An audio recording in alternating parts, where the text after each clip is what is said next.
BNP চেয়ারপারসনের পররাষ্ট্র বিষয়ক উপদেষ্টা কমিটির বিশেষ সহকারী ইশরাক হোসেন বলেছেন, গণতন্ত্রের জন্য যুদ্ধ শেষ হয়ে যায়নি।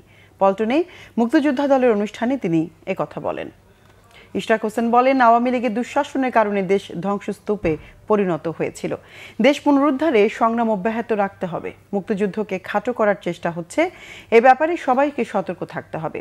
ঢাকা ৬ আসনে বিএনপি মনোনীত প্রার্থী ইশরাক হোসেন অভিযোগ করেন, আওয়ামী লীগ মুক্তিযুদ্ধকে নিজেদের স্বার্থে ব্যবহার করেছে, বিভাজন সৃষ্টি করা হয়েছে। বলেন, মুক্তিযুদ্ধ কোনো ব্যক্তি বা দলের সম্পত্তি নয়, এর আসল ইতিহাস নতুন প্রজন্মের কাছে তুলে ধরতে হবে। মুক্তিযুদ্ধের গৌরবময় ইতিহাস মুছে ফেলা যাবে না বলেও মন্তব্য তার। মুক্তিযোদ্ধা প্রজন্ম দলের সভাপতির দায়িত্ব নেওয়া সম্মানের বলেও জানান ইশরাক হোসেন।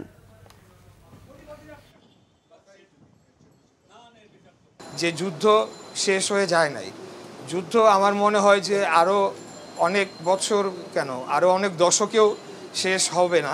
এই যুদ্ধটা চলমান থাকবে, এই যুদ্ধটা আমাদেরকে করে যেতে হবে।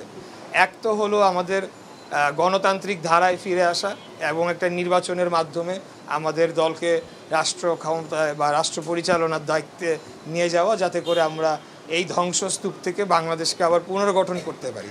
আরেকটা যুদ্ধ হচ্ছে এই মুক্তিযুদ্ধকে খাটো করার যে চেষ্টা, এটা তো এখন বোঝাই যাচ্ছে 53-54 বছর পরেও ওই শক্তিটা তারা নিঃশেষ হয়ে যায় নাই।